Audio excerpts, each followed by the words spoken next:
오늘은 디모데후서 3장 3절부터 있는 말씀을 공부하겠는데 3절 다 같이 읽으십시다. 무정하며 원통함을 풀지 아니하며 모함하며 절제하지 못하며 사나우며 선한 것을 좋아하지 아니하며. 말세 고통하는 때가 온다고 했는데 바울 선생은 그 고통이 어떠한 것인지를 우리에게 조목조목 알려주고 있는 것입니다. 이미 우리는 사람들이 자기를 사랑하고 돈을 사랑하고 자랑하며 교만하며 비방하며 부모를 거역하며 감사치 아니하며 거룩하지 아니한 이러한 것들이 우리 개인과 가정과 사회와 국가와 세계에 고통이 된다고 배웠습니다. 이제 오늘 3절에 아직 계속해서 무엇이 우리 마음의 고통을 갖다 주느냐. 의사가 병을 고치려면 병의 원인을 알아야 약을 줄 수 있습니다. 감기가 들렸는데 암을 치료하는 약을 주면 안 되고, 암이 들린 사람에게 소화제를 줘서는 안 될 것입니다. 분명한 병을 알고 거기에 대한 처방의 약을 줘야 하는 것처럼 우리에게 다가오는 많은 삶의 고통이 원인이 무엇인가를 알고 그 원인을 제거해야 고통에서 해방될 수 있는 것입니다. 왜 나는 이렇게 불행하냐? 왜 우리 가정은 이렇게 싸르름 같고 냉기가 돌고 온화한 기분이 전혀 없느냐? 왜 우리들은 전부 다 서로 얼굴만 쳐다보고 시큰둥하고 지내느냐? 무엇 때문에 그러냐? 그 이유는 여기 성경 보면 무정하며, 무정하다는 것 참 무서운 일입니다. 하나님은 사랑이시지 않습니까? 아버지와 아들과 성령 삼위일체 하나님은 사랑으로서 한 하나님이 되어 계신 분입니다. 하나님은 사랑이신데 아담과 하와가 하나님의 형상과 모양대로 지음받았을 때는 사랑으로 지음받았은 것입니다. 무정하지 않습니다. 뜨거운 사랑으로 사랑하도록 만들었습니다. 아담은 하와를, 하와는 아담을, 그리고 두 사람은 하나님이 지으신 만물을, 자연을 뜨겁게 사랑하도록 만들었는데, 이 사랑을 미움으로 변화시키고 무정하고 몰인정하게 만든 것은 마귀가 들어와서 죄를 범하게 함으로 그렇게 된 것입니다. 마귀가 들어와서 죄가 사람의 생애를 부패하게 만들고 마귀가 둥지를 털므로 그때부터 몰인정하고 무정하게 된 것입니다. 여러분, 시골에서 살았으면 독사나 그렇지 않으면 뱀들이 또아리를 틀고 앉아있는 거 보았지요. 이렇게 틀고 대가리를 들고서 혀를 날름날름 내는 아주 차고 몰인정하게 보입니다. 저는 동물들을 비교적 사랑하는 사람으로 동물에 해를 안 끼치려고 하지만은 보면 꼭 죽이고 싶은 것이 있어요. 뱀하고 쥐. 뱀이 이렇게 고개를 들고 날람거리면 막 온몸에 죽여야 되겠다는 사기가 돌아오고, 쥐가 눈알 반짝반짝하고 돌아다니는 거 보면 견딜 수가 없어요. 그래서 제가 어릴 때는 전문적으로 뱀을 죽이는 일을 했습니다. 아예 대막대기를 만들어서 들고 다니면서 뱀을 죽였는데, 한 번은 뱀에게 물릴 위험에 처한 적이 있었어요. 누님하고 같이 학교 갔다 오는데 우리 과수원에 들었었는데 바로 곁에서 뱀이 아주 울긋불긋하고 독이 센 뱀이 탁 서더니만 고개를 딱 들고 나를 향해서 덤벼들려고 합니다. 나는 미처 피할 여가 없는데 우리 누님이 벼락같이 옆에 있는 돌을 들고서 던졌는데 어떻게 정확하게 머리를 맞췄던지 그 자리에 돌을 맞고 탁 쓰러져요. 우리 누님은 지금 기억 못할 거예요. 나는 기억하고 있는데 우리 누님만 생각하면 뱀 대가리 때리던 거 기억이 나요. 그래 뱀이 팍 꼬꾸라지고 그 위험에서 벗어난 적이 있습니다. 뱀은 왜 그렇게 싫으냐? 차고 몰인정하고 무정하게 보이기 때문인 것입니다. 뱀 같은 인생 참 기가 막히잖아요. 남편이 뱀 같으면 어떻게 하겠습니까? 아내가 뱀 같은 것, 자식이 뱀 같은 것. 그런데 요 사이는 그렇게 됐어요. 무정하고 몰인정한 것이 큰 고통을 가져오는 것입니다. 최근 우리 사회에 일어난 무정한 일들을 보면 생활고 때문에 4살 아이를 빈집에 남겨두고 문을 잠겨놓고 사라져 가버리고 난 다음 하루도 이틀도 사흘도 일주일도 집에 안 돌아오니 애가 굶어 죽었습니다. 얼마나 무린정합니까? 어머니가 자기 속에서 태어난 자식을 집안에 넣어놓고 문 채워놓고 난 다음 자기는 도망쳐버렸다. 애는 이웃 사람에게 구걸도 못합니다. 문이 채워졌기 때문에. 그냥 굶어 죽었어요. 무린정한 어머니, 너무나 무정합니다. 또 5살 난 딸을 바다에 던져 죽고 난 다음 자기는 재혼하는데 딸이 긁어친다고 전처의 딸을 바다에 던져 죽이고 자기는 재혼하겠다는 그 무린정한 아버지, 그 아버지라고 다 그러지 독사 새끼지. 그런 무린정한 사람, 방탕한 생활을 한다고 중학생인 친딸을 찔러 죽인 비정의 어머니, 주식 투자로 수천만 원을 잃은 뒤에 가족 명의의 보험금을 노리고 친부모를 살해한 비정의 20대 아들, 이렇게 무린정하고 무정한 사람들 때문에 자기도 불행하고 가족도 불행하고 이웃도 불행한 것입니다. 우리가 마음속에 사랑과 정이 넘쳐야지, 사랑과 정이 없으면 여러분 돈이나 집이나 명예나 권세나 부귀나 영화가 행복을 갖다 주지 않습니다. 요사이 젊은이들은 부잣집 아들에게 시집가고 부잣집 딸에게 시집가서 돈만 많으면 흥청망청 잘 살았던 것 같은데 그렇지 않아요. 사랑이 있고 따뜻한 마음을 가져야 돈도 필요가 있지. 사람이 무린정하고 무정한 사람은, 인간미가 없는 사람은 뱀입니다. 독이 꽉 들어차 있습니다. 그러한 사람들과 돈 가지고서 지위, 명예, 권세, 부귀, 영화로 행복해질 수 있다고 생각하면 이것은 큰 낭패인 것입니다. 우리의 마음속에 따뜻한 정이 어디에서 생깁니까? 예수님을 구주로 모시고 난 다음에야 비로소 그런 따뜻한 사랑이 생기는 것입니다. 예수님 오기 전에는 모든 세상이 살벌합니다. 사랑이란 없었습니다. 개인과 개인, 종족과 종족, 나라와 나라가 서로 죽이고 멸망시키는 일만 계속하는 것입니다. 예수님이 오셔서 비로소 십자가에서 우리 모든 죄를 짓고 불의하고 추악하고 버림받아야 마땅한 사람들의 죄악을 대신 짊어지고 몸짓고 피 흘려 우리를 용서하시고 우리와 하나님과를 화해하게 하시고 사랑을 우리에게 허락하시고 구원을 베풀어 주시니 이 예수님을 통해서 비로소 처음으로 용서와 화해와 사랑과 구원이 오게 된 것입니다. 예수님의 십자가를 가슴에 받아들여야 비로소 우리 속에 용서와 화해와 사랑과 구원의 손길, 따뜻한 정이 흐르게 되는 것입니다. 예수님 없이 여러분 따뜻한 인정이 흐르는 심성이 아닙니다. 타락한 인간은 근본적으로 부패해서 무린정하고 무정하고 사람들의 고통에 무관심하게 되어 있는 것입니다. 타락이 바로 그것입니다. 타락하고 난 다음에 옛 뱀꽃 마귀가 사람의 마음을 점령했기 때문에 사람은 다른 사람에 대해서 무정하고 무린정하고 이용 대가로만 생각하게 만들어져 있는 것입니다.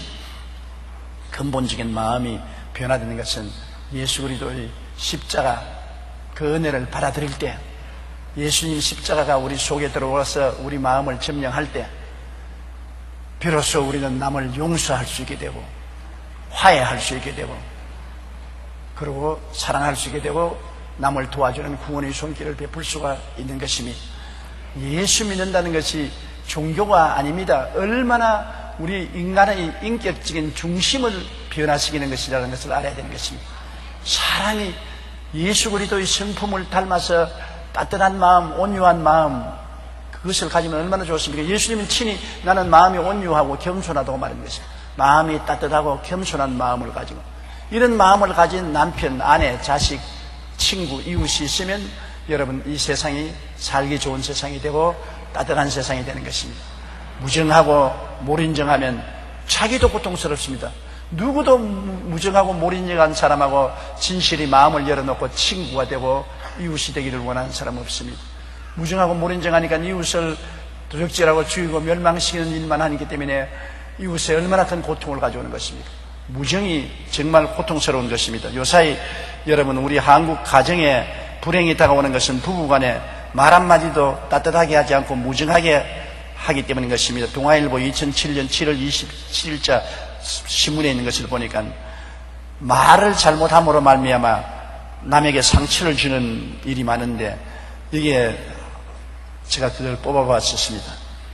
남편에게 상처를 줄 수 있는 아내의 말, 부부가 같이 사는데 서로 마음을 터놓고 말하지 않습니까? 그러나 크게 상처를 주는 말이 있거든요. 아내가 남편에게 뭐라고 말하면, 당신은 돈을 잘 벌어오나 집안일을 잘하나 애들한테 잘하기는 하나 뭘 하나 뭘 해? 이거는 남편의 심장에 비수를 찌르는 것입니다. 참말이라도 그 말을 속으로만 하지 겉으로는 하지 말아야 돼. 당신이 뭐 잘났어? 돈을 잘 벌어오나 집안일을 잘하나 애들에게 잘하나 잘하는 건 뭐가 있어? 완전 박살나는 것입니다. 그렇지 않으면 또 남편 보고 나같이 못난 인간이니까 당신 같은 사람 데리고 살지, 내 친구들 같았으면 벌써 버리고 갔다. 아이고 내 팔자야, 내가 못났으니까 당신하고 사는 줄 알아. 그러면 남편의 심성은 박살이 나는 것입니다. 그리고 또 남편 보고 당신 어머니는 대체 왜 그래? 남편에게 시집의 이야기를 하고 시집의 흉을 보는 것은 굉장한 상처를 주는 것입니다. 남편이 인정을 하고 있어도 그렇습니다. 남편이 우리 아버지, 우리 어머니, 우리 형제들 좀 너무 도가 넘친다, 좋지 않다 알고 있어도 부인이 자기 시집 아버지, 시어머니, 형제들을 욕하는 것은 듣고 싫어합니다. 그렇기 때문에 결혼해서 살 때 가장 금기는 친정 부모 이야기를 남편이 한다든지 시집 이야기를 아내가 말하는 것은 상처를 가져오는 것입니다. 하지 말아야 됩니다. 당신 도대체 어머니가 왜 그래? 그러면 남편에게 굉장한 고통을 가져야 되죠. 그렇지 않으면 열심히 남편이 가정일을 돌봐주는데 좀 칭찬받으려고 하는데 뭐 그걸 가지고 하느냐, 나는 그런 일 매일같이 하는데. 그러면 소재도 열심히 하고 창틀도 닦고 가사도 돌보고 그릇도 씻어주고 하면서 나 훌륭한 남편이지. 훌륭하고 말고요, 정말 우리 남편 같은 사람은 없어. 정말 고맙게 생각해요.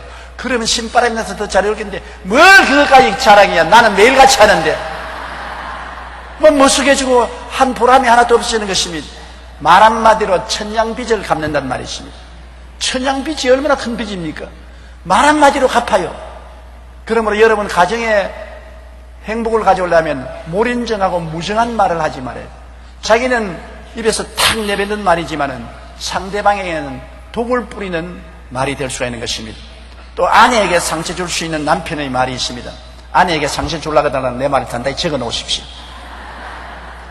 부인 보고 씩 웃으면서 비계 덩어리야, 살 좀 뺐지, 살 좀 뽑아. 그렇지 않더라도 중년이 되면은 살이 쪄요. 어찌할 도리 없이 중년이 되면 살이 찌는데 그걸 보고 비시 웃으면서 비계 덩어리야, 살 좀 뽑아. 그러면은 못난 것 보고 못났다고 말하면은 고통스럽습니다. 마음에 상처를 입습니다. 또 옷 입고 나오면 옷이 그게 뭐야? 그것밖에 없어? 아무 옷이라도 입으면 그 옛날 옷이라도 몸에 딱 맞네. 당신하고 꽉 일치가 돼. 아주 좋아. 속으로는 안 좋아도 겉으로 그렇게 말하거든. 그럼 입는 사람이 기분이 좋잖아요. 옷 꼬락서니가 그게 뭐야? 다른 옷 없어? 옷 매없이가 뭐 그래? 그러면은 마음에 상처를 입는 것입니다. 그리고 부인이 다른 사람은 다 휴가도 가고 별장에도 가는데 우리는 휴가도 안 가고 이게 뭐냐 하면 남편이 미안해, 이 더운데 가족들 데리고 휴가를 갈 수 있을 만큼 여유가 없어서 미안해, 다음에 열심히 일해서 벌어서 할게. 그러면 될 것인데 당신이 집에서 하는 일이 뭐야? 뭘 큰 소리 해? 무슨 대접을 받을 만한 일을 했어? 그러면 내가 실컷 일해서 자식 낳아주고 집안 살림해주고 일한 것 이제 앞으로 할란가 안 할 거다. 이제는 내가 해봤자 알아준 사람도 없는데 마음에 상처를 입는 것입니다. 그리고 부인이 무슨 정치 이야기나 경제 이야기나 하면 집안 아줌마가 뭘 알고 야단이야? 가만히 있어. 완전히 무십니다. 집안 아줌마, 넌 아버지 아줌마 부엌대기 일이면 하지 무슨 잔소리냐. 그리고 부인이 생활비를 좀 더 도와주겠다고 열심히 직장에 나가면서 아이고 허리야, 아이고 다리야, 정말 직장일도 하고 집안일도 하기 힘드니까 집안일도 좀 도와달라고 하면 자기가 좋아서 직장 다니면서 무슨 생색내는 거야. 그러면 할 말이 없습니다. 머쓱하지요. 이러한 말들이 한 대표적인 말이지만은 우리가 마음속에 사랑이 있으면 그런 말을 절대로 안 하게 되는 것입니다. 마음에 온유하고 사랑이 있는 마음을 가졌으면 몇 번이나 저분에게 상처를 입혀서는 안 되겠다, 마음에 섭섭이가 들어가면 안 되겠다고 생각하고 말을 골라서 하는데 모른증하고 무심한 사람은 팍 내뱉어버리는 거죠. 칼로 쫙 째고 소금을 착 쳐버린 것입니다. 지가 아파 부러지든지 말든지 무슨 상관이냐.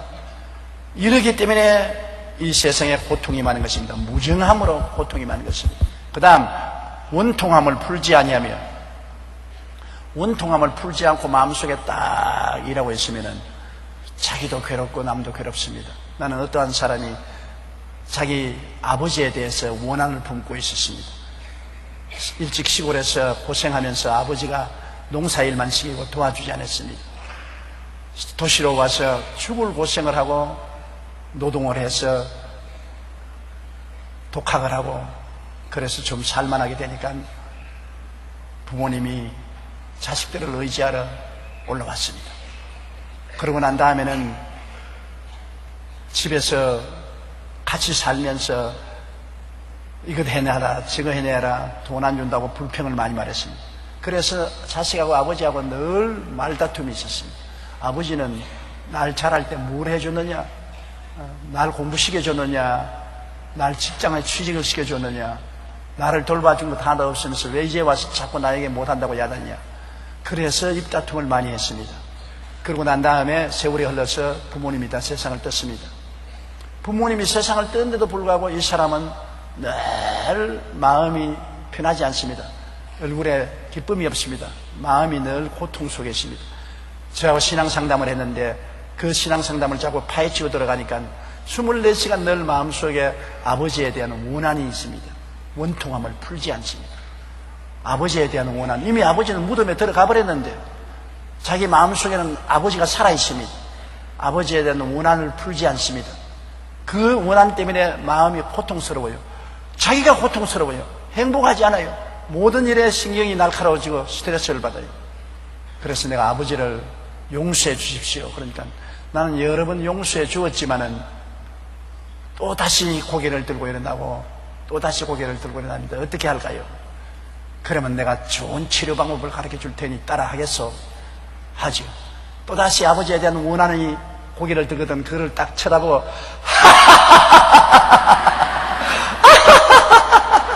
너 같은 거 소용없다. 웃어버리십시오. 아예 무시하고 웃어버리면 사라질 것입니다. 그걸 보고서 마음에 생각하고 이맛살을 찌푸리고 원한을 품고 있으면 그것이 자꾸 기승을 부리지만은 그를 보고 웃어버리면 없어지니까 자 마음속에 아버지를 떠올리고 나하고 한번 웃으십시다. 하나 둘 셋.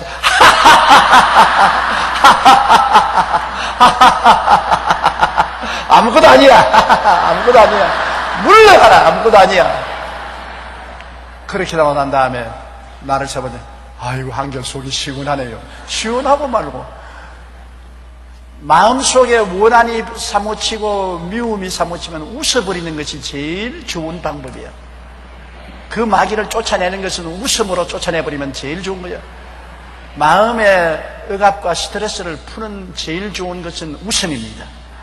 마음에 스트레스가 쌓이고 억압되고 할 때 웃어버리면 스트레스가 풀려요. 부부간에 서로 이견이 다투어지고 긴장이 있을 때 그대로 내버려두면 안 돼요. 그냥 웃어버려야 돼요. 큰 소리로 웃어버려야 돼요. 한 부부간에 서로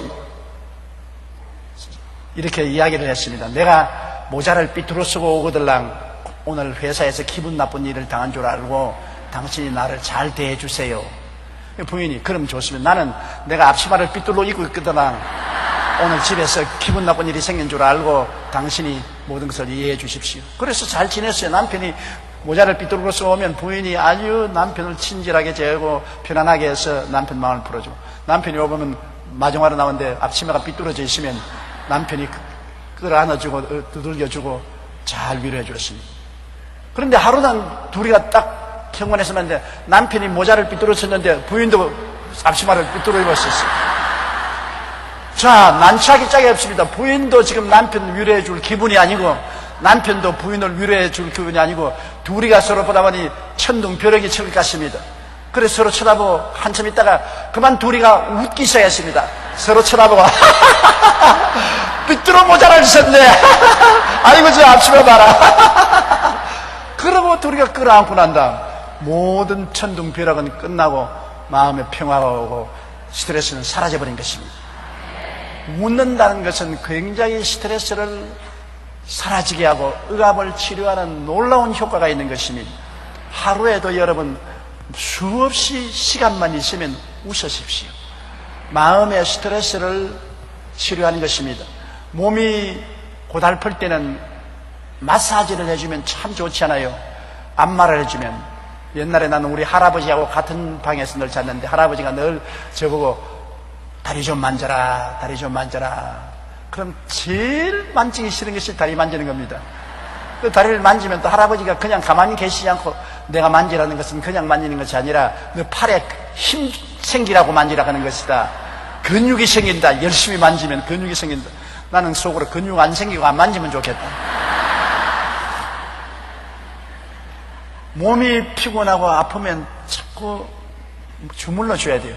나는 그때 왜 할아버지가 자꾸 아이고 다리야 다리 좀 만져라 하는가 그랬는데 요사이 내가 그래요. 내가 잠자리에 들어가면 누가 다리를 좀 시원하게 만져주면 좋겠다 그런 생각이 날 때가 많아요. 그런데 육체도 긴장이 되고 아프면 마사지를 하는데 마음은 누가 마사지 합니까? 마음도 육체와 똑같이 아파요.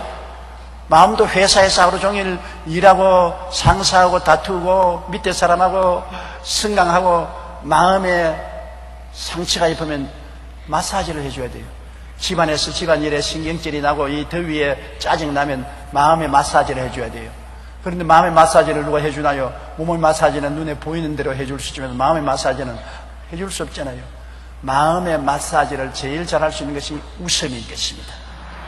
그냥 짜증이 나고 땀이 흐르고 사는 것이 귀찮고 고통스럽거들랑 여러분 소지하는 빗자리 던져놓고 그릇 던져놓고 그 다음 거울 앞에 서서 여러분 자신을 한참 들여다보고 너 인생 좋다 좋아 그러면 마음이 마사지가 되는 것입니다. 그렇기 때문에 바울 선생이 로마의 감옥 속에 있으면서 에베소 교인들 빌립보 교인들 보고 기뻐하라 내가 다시 말하노니 기뻐하라. 지하 감옥에 땅속에 있는 감옥에 밥 먹을 때만 뚜껑을 열어서 밥 내려주고 그 다음 뚜껑 덮으니 24시간 캄캄한 지하 감옥에 들어있습니다. 미치죠. 미쳐. 밤낮이 없는 캄캄한 지하에 감옥에 갇혔으니 그래도 바울 선생은 그곳에서 촛불을 빌려다가 켜고 온갖 소아시아에 있는 아가야에 있는 교회에 편지를 쓸 수 있는 것은 기뻐했기 때문에 마음의 바울은 항상 주 안에서 기도하고 찬송하고 기뻐하고 웃고 마음의 마사지를 했기 때문에 견뎌낼 수가 있는 것입니다. 그래서 다른 빌립보 교인들을 보고 기뻐하라. 다시 말하노니 기뻐하라. 기쁨이라는 것이 우리 마음의 마사지를 주는 것입니다. 이러므로 여러분이 마음의 원통함이 있고 억울하고 마음이 답답해서 스트레스를 받거들랑 큰 소리로 웃으십시오. 통성으로 기도해도 안 되고 하나님께 아뢰도 그것이 떠나가지 아니하면 웃으면 떠나가는 것입니다. 웃으면 떠나가는 것입니다. 젊어지고 싶거든 웃으십시오.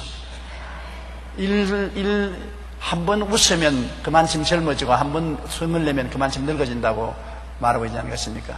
일소일소 일로일로라는 말이 있지 않습니까? 그러므로 여러분 원통함은 풀어야 되는 것입니다. 그걸 주고 있으면 안 돼요. 시어머니에 대한 원통함, 시아버지에 대한 원통함, 시식구에 대한 원통함, 그렇지 않으면 이웃에 대한 원통함, 친구에 대한 원한, 또 동창에 대한 원한. 사람이 살면서 서로 마음의 상처를 입으면 원한이 마음에 쌓이는 것입니다. 원한이 쌓이면 원수를 갚든지 그렇지 않으면 자기가 그로 말미암아 병이 들든지 하는 것입니다. 이 원한은 빨리 청산해버리는 것입니다. 우리가 화를 내고 가슴을 조이고 있으면 그 화병이 걸려가지고서 나중에 심장도 위장도 간장도 다 나빠지는 것입니다. 그렇기 때문에 이 원통함이나 화는 마귀의 둥지입니다. 뱀이 또아리를 치는 둥지입니다. 빨리 뱀을 쫓아내버려야 돼요. 그 위해서는 하나님 앞에서 용서의 기도를 하고 그 다음 털털 털어버리는 것이 웃는 것입니다. 우리가 먼지가 묻으면 털털 털어버리고 시원하다 그리고 집에 들어오지요. 먼지야 티끌 묻은 데로 안 오지 않습니까? 다 터지요. 이 터는 것이 기도와 기쁨인 것입니다. 웃는 것입니다. 웃으면 마음을 터는 것입니다. 마음을 확 털어버리면 원통함도 미움도 다 털어져 버리고 시원하고 마음이 가뿐하게 되는 것입니다. 원통하면 고통이라고 합니다. 그리고 모함이라는 것은 참소를 말하는 것인데요. 모함은 바로 마귀가 하는 짓입니다. 하나님은 절대로 모함하지 않습니다. 하나님은 우리를 자꾸 잘난 점을 들어서 칭찬하고 격려해서 이렇게 세워주려고 하지, 자꾸 우리를 핥히고 끌어내리고 상처입고 우리를 짓밟지 않습니다. 마귀는 여러분 참소함으로 말미암아 언제나 우리에게 잘못된 것을 지적하고 핥히고 피를 흘리게 하고 그리고 상처를 입히고 소금을 치고 짓밟고 못 살게 만드는 것입니다. 모함하는 것입니다. 우리는 쉽게 모함하는 죄에 빠지는 것입니다. 사람들이 같이 사니까 남의 칭찬을 하는 것보다도 남의 잘못을 지적하는 것을 좋아하는 것이 인간의 경향입니다. 타락한 마음은 이웃의 잘된 점을 보는 것보다도 이웃의 약점을 자꾸 보아서 그 약점을 핥히는 것이 인지상정입니다. 이번 한나라당 대통령 경선 보았지요? 양 파티에서 얼마나 서로 모함합니까? 엄청나게 모함을 하고 물고 찢고 핥히고 하는 것을 보고 우리가 가슴을 졸였는데, 경선 투표를 하고 난 다음에 나는 우리 박근혜 대표가 일어나서 솔직히 패배를 시인하고 백의종군하겠다는 말에 굉장한 감동을 느꼈습니다. 보통뿐이 아니에요. 나는 보고 이야, 저분 보통뿐 아니구나. 치마를 입었지 남자 10명보다 낫구나. 통이 큽니다. 왜냐하면 사람이라는 것은 그렇게 서로 상호간 비난하고 얼뜯고 충돌을 하고 근소한 차로 졌으면 마음에 상처가 나고 원통함이 있고 모함할 수밖에 없어 억울하다는 말을 할 경향이 많습니다. 그런데도 불구하고 깨끗이 털고 얼굴을 찡그리지 않고 웃음을 가지고 패배를 시인하고 과거를 다 잊어버리고 하나가 되어서 나가자. 놀라운 분이지요. 앞으로 우리 한국에서 우리 국가와 민족을 위해서 좋은 일을 할 겁니다. 사람이 이겼을 때보다도 졌을 때 비굴하지 않은 것이 위대한 사람인 것입니다. 졌을 때 비굴해서 돌아서서 헐뜯고 모함하고 비난하고 참수하면 소인배가 되는 것입니다. 더 이상 바라볼 수가 없고 앞으로 희망이 없어요. 그러나 패배했을 때 깨끗이 패배를 시인하고 오히려 백의종군하고 과거를 잃어버리고 승리자를 칭찬하고 박수를 보내주는 사람은 승리자보다 더 위대한 사람입니다. 그분은 나중에 승리자보다 더 큰 일을 할 수 있는 소양이 있는 분이신 것입니다. 나는 그걸 보고 야, 한국에도 소망이 있구나. 한국에는 항상 당파가 나누어져서 이 앞 집산하고 물고 찢고 싸우고 비난하고 손가락질 하는데 이런 일을 탁 끊을 수 있는 한 모범을 보여준 것을 보고 한국에도 희망이 있다. 한나라당에도 희망이 있다. 우리 미래에도 희망이 있다. 마음에 굉장한 즐거움을 느꼈습니다. 하나님께 감사에 마지 않지요. 참수하지 말아야 되는 것입니다. 그 다음엔 절제하지 못하며 우리 모든 일에 절제가 필요하지 않습니까? 자동차 엔진이 아무리 강해서 달리더라도 브레이크가 없으면 자살 도구가 되는 것입니다. 자동차 엔진이 강하면 강할수록 브레이크가 강해야 달려가다가도 확 브레이크를 밟으면 찰칵 서야지요. 서지 않고 그대로 달리면 나무에 부딪히든지 가드레일에 부딪히든지 호수로 뛰어들든지 반드시 사고가 일어나는 것입니다. 우리 인생에 아무리 욕망이 크더라도 브레이크가 있어야 되는 것입니다. 아무리 밥을 많이 먹고 싶어도 어느 정도 먹고 난 다음에는 그만 하는 브레이크를 걸어야 되는 것입니다. 욕망에 대한 브레이크를 걸어야 돼요. 그만. 아무리 술이 마시고 싶어도 사교술을 몇 잔 마시고 난 다음에는 그만 브레이크를 픽 하고 브레이크를 잡을 줄 알아야지. 눈이 삐뚤어질 때까지 브레이크가 없으면은 그건 자기도 죽고 남도 죽이는 거예요. 현찰에 내 지갑에서 안 나간다고 카드 가지고서 막 끌고 다니는 거예요. 백화점에 가서 이 그릇도 사고 저 그릇도 사고 이 옷도 사고 저 옷도 사고 구두도 몇 컬이나 사고 끌기가 좋으니까 그때는 현찰이 안 되니까 막 끌고 다녀서 절제 없이 끌고 놓고 나중에 막 비일이 날라 들어오면 정신을 차릴 수 없고 가정이 파탄이 일어나는 거예요. 절제하지 않기 때문에 그런 것입니다. 세상의 취미도 그래요. 세상 취미도 컴퓨터에 게임을 하는데 하루 종일 앉아가지고 절제하지 않고 들여다보고 있으면 망하지 않아요. 사랑도 절제해야 되고 기쁨도 절제해야 되고 욕망도 절제해야 되고 모든 것을 조절할 수 있는 브레이크가 있어야 되는 것입니다. 그렇지 않으면 고통이 다가오는 것입니다. 야구 구경하기 좋아하는 사람 직장에다 나오고 야구장만 돌아다닙니다. 우리 가서 야 일주일에 한 번쯤 야구장에 나가면 좋지만 내내 야구장에 나가서 사는 것은 그건 브레이크가 끊어져. 도박장에 나가서 정신 못 차리는 사람, 늘 술집에 도는 사람, 늘 음란하고 방탕한 사람, 브레이크를 거는 인생이 되어야 되는 것입니다. 그래야 우리가 고통스럽지 않은 것입니다. 브레이크를 걸어야 된다.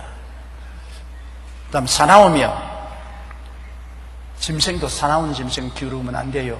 여러분, 개는 왜 좋으냐? 개는 주인을 참 따르거든요.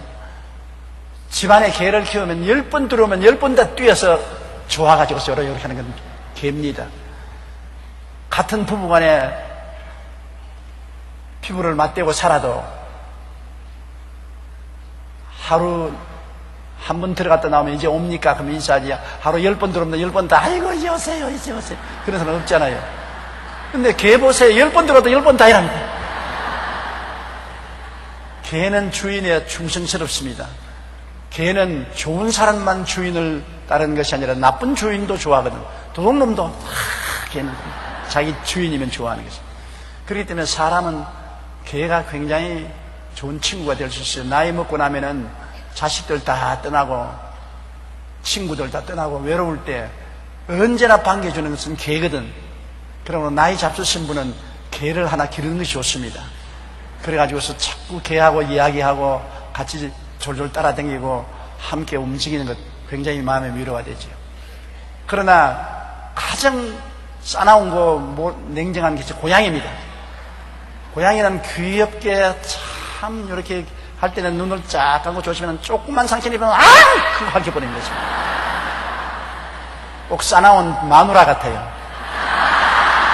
잘해줄 때는 좋아하다가 조금만 잘못해주면 앙탈하는. 고양이는 물론 고양이 좋아하는 사람이 있지만 저희는 시골에서 자랐기 때문에 옛날에 개도 많이 키우고 고양이도 많이 키웠는데요. 저는 개에게 핥힌 적은 없지만 고양이에게는 수없이 핥혔어요. 고양이는 아무리 품 안에 안고 쓰다듬어줄 때는 좋은데 조금만 자기에게 고통이 오면 그냥 핥힌 거죠. 그거 몰인증하고 주인 버리고 떠나버린 것입니다. 개는 이사를 가고 나면 수백 리 밖에서도 주인 찾아와요. 고양이는 안 찾아오지만 개는 찾아와요. 싸나운 것은 짐승 중에서도 사자나 곰이나 일이나 이러한 짐승들은 사납지 않아요. 온유한 짐승은 개나 그렇지 않으면 말이나 소나 이런 온유한 짐승은 가축들은 아주 온순하잖아요. 그러므로 우리가 사나운 사람하고 만나면은 상처를 많이 입고 핥히지요. 사나운 남편은 부인을 핥히고 사나운 부인은 남편을 핥히지요. 사나운 친구를 만나면은 손해를 보게 하고 핥히지요. 그러므로 사나운 마음이 우리에게 고통을 갖게 하는 것입니다. 선한 것을 좋아하지 아니하며 타락한 인생은 선한 것을 좋아하지 않지요. 왜냐하면 까마귀는 썩은 고기를 좋아하는 것처럼 타락한 인생은 더럽고 추하고 악한 것을 좋아하고 선하고 깨끗하고 거룩한 것을 좋아하지 않습니다. 성격상으로 썩은 고기를 좋아하는 것이 타락한 사람들의 심성인 것입니다. 이렇기 때문에 우리의 현실 세계에 아무리 법이 있어도 법을 뛰어넘어서 그 밑에 부정, 부패, 썩어진 일들이 많이 일어나지 않아요. 인간의 죄악은 끼리끼리 모인다고 죄를 따라가는 성품이 있는 것입니다. 그것이 고통을 가져오는 것입니다. 좋은 것을 좋아하면 서로 선하고 아름다울 것인데 악한 것을 좋아하고 불의한 것을 좋아하면 결국에는 고통이 다가오는 거예요. 악이나 불의나 죄악은 나중에 가서 결코 사망을 가져오는 것입니다. 선은 생명을 가져오지만은 악과 죄악은 사망을 가져오는 것입니다. 종국으로 사망을 가져오기 때문에 고통을 가져오는 것입니다. 그러므로 무정하며 원통함을 풀지 아니하며 모함하며 절제하지 못하며 싸나우며 선한 것을 좋아하지 아니하며 그 다음 4절 읽으십시다. 배신하며 조급하며 자만하며 쾌락을 사랑하기를 하나님을 사랑하는 것보다 더하며 그 다음 또 우리에게 고통을 가져오는 것은 배신입니다. 배신. 그렇게 서로 신뢰했는데 그 신뢰를 배반하고 돌아서는 것 배신이지요. 배신을 당할 때 친구들하고 참으로 서로 친했는데 배신했다. 나는 최근에 미국에서 나온 글을 보니까 호주 출신으로서 세계적인 골퍼입니다.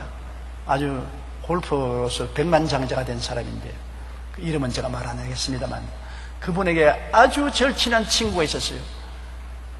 입에 밥 나눠 먹을 정도로 가난 좋은 친구라 했습니다. 그 친구는 그 골파를 위해서 자기 목숨을 내놓을 정도로 좋은 친구인데 그 좋은 친구가 집에 와서 늘 같이 지내고 집에서 비교하기도 하고 그랬는데 그 친구가 부인과 사이가 나빠져서 부인과 별거하게 되니까 언젠고 보니까 이 골파가 자기 부인하고 친해져서 빼앗아가 버렸었습니다. 그러니 집에 무슨 고양이 보고 생선지키라는 것처럼 집에 늘 무식적으로 와서 집에 지나고 자기 없을 때도 자기 친한 친구니까 집에 와서 그만 부인하고 서로 눈이 맞았어요. 그래가지고서 부인하고 도망을 쳐버린 것입니다. 그래서 부인을 잃은 그 친구가 글을 쓴 걸 봤습니다. 자기가 세상에 배신감을 느껴도 이렇게 배신감을 느낄 수 없어요. 그렇게 친한 친구로 우리 집에 마음대로 들러들으니까 와서 내 마누라 빼앗아갈 줄 몰랐다. 바보 덩신 같은 놈이지. 그러나 배신은 배신이요. 얼마나 가슴 아픈 배신이겠습니까? 고통스럽게 짝이었죠. 나는 꼭 같은 걸 서대문에 있을 때 경험했어요. 서대문에 있을 때 나에게 신앙 상담을 왔는데 누구냐 하면 양복점을 하는 분인데 자기의 아주 고등학교 친한 친구가 미국에서 유학을 하고 한국에 들어와서 잠시 동안 올 때 갈 때 없으니까 집에 와서 같이 살았는데 자기는 양복점을 출근해서 나오고 집에 자기 부인하고 같이 있었는데 아주 친한 친구였으니까 그대로 두었는데 그만 부인하고 바람이 나버렸어요. 친구가. 근데 그 바람이 나도 우습게 난 것이 바람이 나서 밖으로 나가면 몰라도 집에 있으면서 바람이 났어요. 그래가지고서 같이 살아요. 한 부인 데리고 두 사람이 같이 살아요. 초저녁에는 이쪽 편을 보고 자고 아침이 되면 이쪽 편을 보고 자고 부인을 중간에 두고 같이 손잡고 자고 그래서 남자들은 둘이가 아마 우리 이렇게 살자 그러는데 부인이 나에게 신앙 상담을 왔습니다. 자기가 도저히 정신적으로 견딜 수가 없다. 자기 남편도 미워하지 않고 남편 친구도 미워하지 않는다. 자기는 두 사람 다 데리고 살고 싶은데 두 사람 다 데리고는 살 수 없는 형편이고 정신적인 고통이 말로 다 할 수 없다. 어떻게 하면 좋겠냐? 그래서 내가 뭐라고 하는지 압니까? 자살하라 그랬어요. 당신이 해결할 수 있는 것은 당신이 죽는 길밖에 없다. 당신 남편에게도 배신하고 또 당신은 지금 남편이 친구에게 홀랑 빠져 있고 밥은 남편 집에서 먹고 살기는 친구 집에서 살고 싶은 그런 심정이니 두 사람에게 다 당신 고통을 주고 있으니까 당신 죽으라. 자살하라. 그러면 한가에 뛰어들어가 자살할까요? 그래서 내가 자살 방법을 가르쳐 줄게. 십자가에 달려서 자살하라. 예수님이 당신 위해서 십자가에 못 박여 죄와 허물을 짊어지셨으므로 예수님을 구주로 모시고 거듭나서 변화되어 새 사람이 되고 그리스도의 말씀을 따라서 친구하고 돌아서라. 그리고 그 두 사람 남편도 예수님을 믿게 하고 당신 바람난 그 남자는 다른 데 장가들어서 잘 살도록 내보내줘라. 그래서 안수기도를 해주고 축복을 해주고 변화시켜서 잘 문제가 해결되어서 그 친구된 남자는 다른 데 장가들어 가정을 이루고 새 사람 돼서 우리 교회에 나와서 재직까지 되었어요. 지금 어디 갔는지 모르지만은 서대문에서 그렇게 했었어요.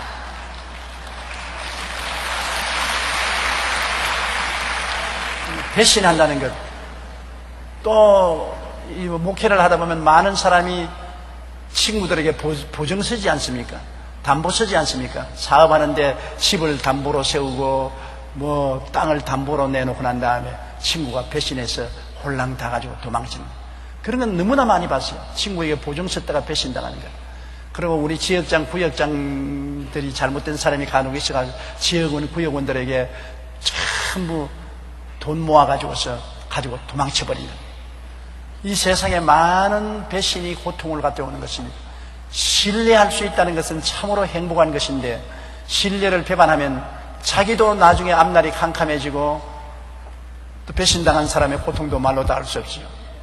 역사적인 배신자는 누굽니까? 가룟 유다 아닙니까? 자기의 선생 되신 예수 그리스도를 배신하여 돈 30냥에 팔아먹은 배신자, 대표적인 배신자인 것입니다. 오늘날 배신이 고통을 가져오는 것입니다. 그 다음 조급하며 빨리빨리. 우리 한국 사람의 특성은 빨리빨리. 밥도 빨리빨리 먹습니다.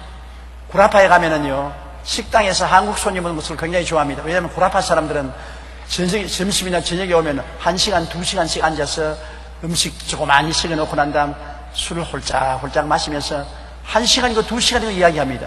구라파 사람들은 식당에 나가면은 미국 사람하고 빨리 먹고 안 나가요. 그러나 한국 사람은 줄을 쫙 지어와서 10분 이내에 화삭 먹고 난 다음 쫙 빠져나가 버립니다. 그러므로 빨리빨리가 굉장히 구라파 사람이고 미국 사람은 좋아한다고요. 왜냐하면 식당에 와서 오래 앉아있으면 장사를 많이 할 수 없는데 한국 사람 오면 빨리 먹고 가버린 겁니다. 우리 한국 사람은 빨리빨리가 하나의 렛벨이 되어 있습니다만 좋은 점도 있고 나쁜 점도 있습니다. 나쁜 점은 빨리빨리 함으로 말미암아 성수대교가 무너지고 삼풍백화점이 무너지고 빨리빨리 건축하자, 빨리빨리 뒤치자 불실 공사를 많이 하는 거죠. 빨리빨리가 불실이 되는 일들이 많아요. 좋은 점은 이 짧은 세월 동안에 우리가 일정에서 해방된 지 60여 년, 한국 전쟁이 일어난 지 반세기 만에 오늘 중진국, 상위국, 거의 선진국에 도달할 수 있는 이렇게 빨리 성장한 것은 엄청나게 빨리빨리 연구를 하고 밤새도록 노력을 하기 때문에 그런 것입니다. 소위 요사이 말하는 우리가 쓰는 이 핸드폰도 다른 나라에는 1년에 핸드폰의 모델이 하나 나올 때면 우리는 3개, 4개 나옵니다. 빨리빨리 해. 빨리빨리. 또 새로운 모델, 또 빨리빨리. 그래가 그냥 신발 모델도 빨리빨리, 옷도 빨리빨리 새롭게 만들어라, 집도 빨리빨리 지어라, 그냥 빨리빨리. 그래서 다른 사람 30년, 40년 걸리던 걸 10년 만에 해내고 100년이 걸리던 경제 발전을 30년 만에 해내고 이러한 레코드를 내놓은 것이니 반드시 나쁘다고는 볼 수 없습니다. 그러나 너무 빨리빨리 하다 보니까 인생이 피곤해요. 좀 느긋하게 살면 좋겠는데. 그래서 이 빨리빨리 조급한 것도 우리에게 고통을 갖다 주는 것입니다. 저는 인생을 너무 조급하게 살은 것을 지금 후회하고 이제는 좀 슬로우 다운을 하려 해도 할 수가 없어요. 우리 집에서 늘 하는 말은 왜 아침 출근을 9시쯤 하면은 느긋하게 천천히 밥 먹고 9시쯤 출근하면은 할 건데 왜 그러냐면 늘 7시에 도착하도록 출근을 하도록 훈련을 받고 왔기 때문에 아침 6시면 일어나가지고서 6시 반이면 화닥닥 밥 먹고서 출발해서 7시에 도착해야 되는 습관에 되어 있어서 그래서 늘 밥도 빨리 먹게 되고 수선을 떨게 되고 하니 다른 사람들조차도 불안하게 만나요. 느긋하게 인생을 산다는 것은 좋은 일입니다. 우리 주님을 믿고 의지하고 하나님 앞에서 느긋하게 인생을 사는 것이 행복하게 살 수 있는 길이 될 수도 있는 것입니다. 너무 조급한 것도 좋지 않습니다.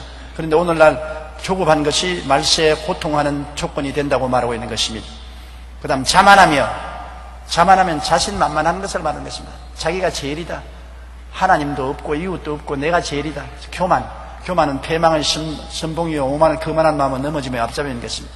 오늘날 사람들은 너무 자만한다. 자기 자랑한다. 우리 성도들도 가만히 보면은요 아주 와서 끊임없이 자기 자랑하는 사람이 있어요. 참 듣기가 민망할 정도로 내가 이것을 했습니다. 내가 저것을 했습니다. 내가 이런 실력이 있습니다. 내가 이런 일을 잘합니다. 듣기가 괴로울 때가 굉장히 많습니다. 자만 안 해도 훌륭한 사람은 자기 행적이 훌륭한 것을 보여주는 것입니다. 자기가 자기를 칭찬하는 것은 어리석은 일인 것입니다. 다른 사람이 칭찬해야 되는 것입니다. 칭찬은 이웃 사람이 칭찬할 때 진짜 칭찬이 되지 자기가 자화자찬하는 것은 칭찬이 되지 않고 오히려 모욕이 될 수 있는 것입니다. 그러므로 내가 열심히 일을 잘하고 성과가 있으면 가만히 있어도 이웃 사람들이 칭찬을 하고 높여주는 것입니다. 높이는 것이 이웃 사람에게서 와야지 자기 스스로가 높아지려면 오히려 낮아지고 멸시를 당하는 것입니다. 그런데도 오늘날은 전부 자기 선전시대가 되어서 전부 자기 자랑만 하는 것입니다. 그래서 서로 부딪히지요. 그 다음 쾌락 사랑하기를 하나님 사랑하는 것보다 저하며 우리 예수 믿는 사람은 물론 하나님을 사랑하지요. 그러나 이 세상 사는 사람들은 쾌락을 사랑하지 않습니까? 좀 경제가 좋아지면은 여름철도 바캉스도 좋은 곳에 가서 잘 지내기를 원하고 겨울철도 그렇고 해외여행도 많은 돈을 들여가면서 해외여행을 하는 것입니다. 꿈도 꿀 수 없는 일들을 오늘날 하는 것입니다. 우리 어릴 때는 꿈도 못 꿨죠. 그러나 요사이 우리 한국 사람들이 전 세계 어느 곳에 갔으나 안 간 곳이 없고 한국 사람은 없는 곳이 없습니다.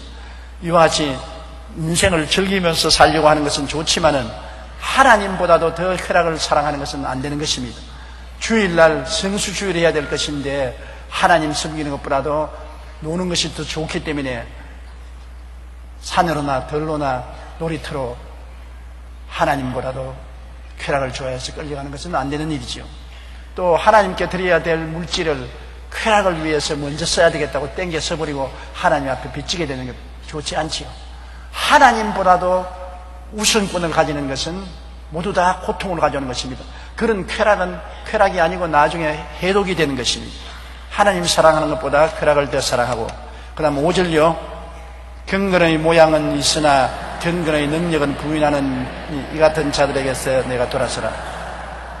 경건이라는 것은 하나님 섬기는 생활을 경건이라고 말하는 것입니다. 경건의 모양은 교회도 나가고 찬송도 부르고 기도도 하고 헌금도 조금 하고 그렇게 하나 교회를 떠나고 나면은 완전히 세상 사람 같고 한 가지다. 술 취하고 방탕하고 세속적으로 세상 사람과 다른 것이 하나도 없다. 그러므로 예수 안 믿는 사람들이 예수 믿는 사람 보고 너와 나와 다른 것이 뭐냐?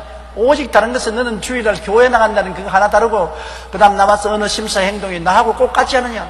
그러니 내가 너를 본받을 건 무엇이겠느냐? 이것이 오늘날 세상 사람들이 교회에 하는 말인 것입니다. 교회 세상이 너무나 침투에 들어갔어요. 세상이 교회인지 교회가 세상인지 모를 만큼 혼합이 되고 마는 것입니다. 이러므로 경건의 모양은 있습니다. 교회에 와서 찬송도 부르고 기도도 하고 헌금도 하고 예배도 드리니 경건하지요. 모양은 있는데 내용은 없어요. 허수아비와 같습니다. 허수아비는 도리굿즈 모자도 쓰고 옷도 잘 입고 있지만 속을 들어보면 지푸레기밖에 없습니다.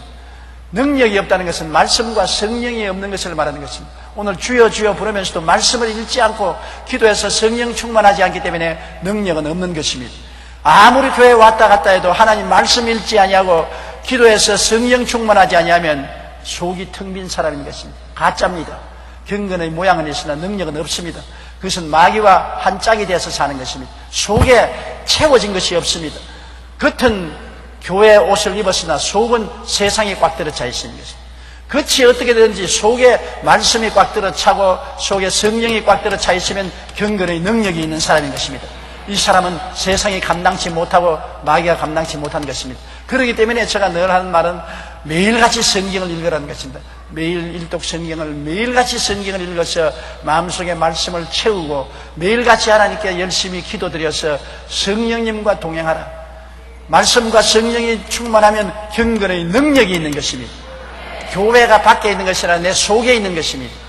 내 속에 하나님이 계시고 교회가 있고 예배가 있으면 이분은 세상에 어디 나가도 하나님의 영광과 능력이 나타나고 세상 사람이 보면 저 사람은 다르다. 저 사람은 우리와 같이 살지만은 우리보다 다른 사람이다. 우리보다 경건하고 깨끗하고 정의롭고 거룩하고 다른 사람이다. 그걸 느끼게 되는 것입니다. 피부로 느끼게 돼요. 내가 그렇다고 선전할 필요도 없어요. 같이 사는데 속에 말씀과 성령이 꽉 들어찼으면 그것이 밖으로 나오기 때문에 세상 사람이 우리와 다른 것을 당연히 느끼게 되는 것입니다. 속에 가득한 것이 밖으로 나와요. 속에 세상이 꽉 들어찬 사람은 아무리 밖으로 가식을 해도 그것이 밖으로 나와요. 속에 말씀과 성령이 충만한 사람은 어느 곳에 가나 하늘나라가 나타나게 되는 것입니다. 그러므로 경건의 모양은 있으나 경건의 능력을 부인한 이 같은 자들에게서 내가 돌아서라. 우리가 오늘날 결단을 내릴 때가 왔는 것입니다. 주님이 오실 날이 이제는 정말 가까워 왔어요. 우리가 주님 오실 날이 가까워 왔다 갔다 왔다 너무 오랫동안 하니까 이제 사람들이 지쳐져서 졸기 시작하는 것입니다. 성경에 말하는 열처녀의 비유에 보면 열처녀가 다 신랑이 온다 기다리다가 밤중까지 안 오니까 다 졸았어요. 다 졸았어요. 그러나 열처녀 중에 5처녀는 등불을 준비하고 기름을 준비하고 있었습니다. 열처녀가 다 등을 가지고 있었습니다. 다 불은 켜고 있었습니다. 그런데 5처녀는 기름병을 준비하지 않고 다른 5처녀는 기름병을 준비하고 있었어요. 신랑이로다! 등을 들고 나가려니까 벌써 기름이 다 달았거든. 5처녀는 기름병이 없는 등불만 가지고 있기 때문에 바람이 확 부니까 불이 확 꺼진단 말이에요. 그래, 이 기름 좀 빌려달라니까 다른 5처녀 우리도 부족하니까 너는 기름 파는 데 가서 사라고. 이 지혜로운 5처녀는 기름병을 준비하고 있었어요. 곧장 기름을 부어서 신랑을 맞으러 갔습니다. 그 기름병이 뭡니까? 성령 충만을 말하는 것입니다. 10처녀가 다 교회에 나왔어요. 다 등을 준비하고 있고 다 신앙의 불을 켜고 있었으나 5처녀는 성령 충만하지 않고 다른 5처녀는 기름병인 성령 충만했기 때문에 이 어려움을 극복할 수 있습니다. 지금이 한밤중입니다. 주님 오실 날을 기다리다가 이제 피곤하고 지쳤습니다. 그러나 오늘날 정치적, 경제적, 사회적 환경을 볼 때 점점 주님 오실 날이 가까워집니다. 우리나라 보십시오. 여러분, 우리 어릴 때는 사계절이 뚜렷했습니다. 봄, 여름, 가을, 겨울이 뚜렷했습니다. 8월 15일 날이 지나고 나면은 수영 못했어요. 그래서 어릴 때는 8월 15일 날 마지막 찬물을 목욕하고 난 다음에 이제 맹년에 가서 보자 그랬는데 지금은 8월 15일이 지나도 이제 한여름이 이제 시작인 것입니다. 금년에 여름 장사하는 사람 망한 것은 여름이 여름 같지 않고 그저 늘 비가 왔다가 좀 깨졌다가 비가 났다가 깨졌다 했는데 이제 여름 다 지나고 가을이 오는데 지금 또 한여름이 다가오고 우리 한국이 아열대 현상이 생겨서 겨울과 여름 두 계절밖에 없는 그러한 계절로 변화된 것입니다. 이것도 지구온난화를 통해서 온 지구의 기상이변이 다가오고 있는 것입니다. 기상도 이변이 다가오고 자연 천재 지변도 이상이 다가오고 기온과 지진과 온역이 다가오고 여러 가지 현상이 다가오는데 주님 오실 날이 가까워서 우리가 잠에서 깨어날 날이 왔습니다. 이러므로 오늘 우리는 이제 정신을 차리고 우리 몸을 가다듬을 때가 왔습니다. 고통하는 때에 우리는 고통 속에 같이 휘말려 들어가서는 안 될 것입니다. 사람들이 자기를 사랑하며 돈을 사랑하며 자랑하며 교만하며 비방하며 부모를 거역하며 감사하지 아니하며 거룩하지 아니하며 무정하며 원통함을 풀지 아니하며 모함하며 절제하지 못하며 사나우며 선한 것을 좋아하지 아니하며 배신하며 조급하며 자만하며 쾌락을 사랑하기를 하나님 사랑하는 것보다 더하며 경건의 모양은 있으나 경건의 능력은 부인하는 자니 이 같은 자들에게서 우리는 돌아서고 우리는 분리될 때가 온 것입니다. 우리는 말씀 중심으로 성령 충만히 살아야 될 때가 온 것입니다. 지금이야말로 이제는 우리가 뚜렷이 성령 충만한 삶을 살기 위해서 주야로 기도하고 부르짖고 성령으로 충만하고 말씀으로 충만한 삶을 살고 주님 오실 날을 호대하는 우리가 되어야 되겠습니다.